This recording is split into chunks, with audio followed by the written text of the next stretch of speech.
Define force of friction. The force parallel to the surfaces in contact which opposes the relative motion between the two surfaces is called force of friction. अब कुछ properties भी लिख दो इनकी, जैसे कि एक तो एक नॉन कंजर्वेटिव होता है, मैंने बताया था, मैं वर्क एनर्जी पावर में एक्सप्लेन करूंगा वो नॉन कंजर्वेटिव क्या होता है। और दूसरा electromagnetic in nature, electromagnetic in nature. Direction के बारे में बताई दिया हमने, अपोजिट डायरेक्शन बता देता हूँ, it acts opposite two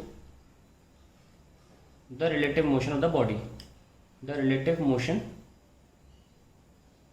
of body. No अब पूछा गया है how does the use of ball bearing reduce the friction. Ball bearing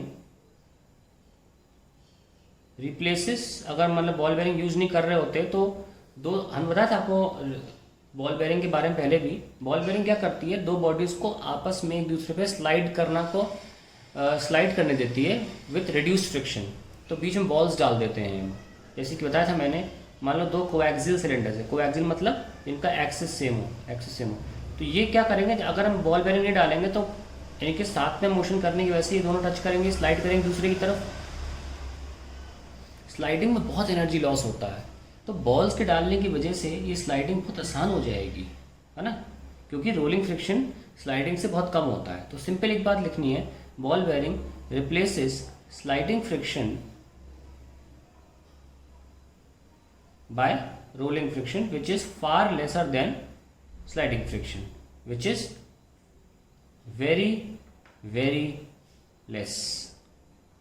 तो बेटर फंक्शनिंग के लिए ये हमेशा बॉल बेयरिंग तभी यूज होती हैं जब हम दो सिलेंडर्स को या दो स्फीयर्स को एक दूसरे के अंदर, मतलब कोएक्सियल, ये मान लो एक सिलेंडर है, दूसरा सिलेंडर है, हम रोटेट कराना चाह रहे हैं इनको एक ही एक्सिस पे, तब बॉल बेयरिंग की रिक्वायरमेंट होती है, ठीक है। तो उससे क्या होता है कि एनर्जी का लॉस कम होता है। खैर अगर आप बॉल बेयरिंग यूज करोगे ना, इट्स वेरी डिफिकल्ट एक्चुअली कि दो सिलेंडर्स को टच करके रोटेट कराना। आप इमेजिन करिए वो टच भी कर रहे हैं और रोटेट भी कर रहे हैं एक दूसरे के अपोजिट, मतलब मैं हाथ से दिखाता हूँ, ऐसे नहीं कर सकते ना, टच लगातार टच करेंगे स्लाइड होगा ना, ये स्लाइडिंग फ्रिक्शन है। तो बीच में अगर बॉल लगा देंगे तो बड़े आराम से इसमें फ्रिक्शन जो है बहुत रिड्यूस हो जाएगा। और मैं आपको सजेस्ट करूंगा प्लीज़ आप जाके बॉल बेयरिंग का एक वीडियो देख लें इंटरनेट पर, आपको और अच्छी तरह क्लियर हो जाएगा।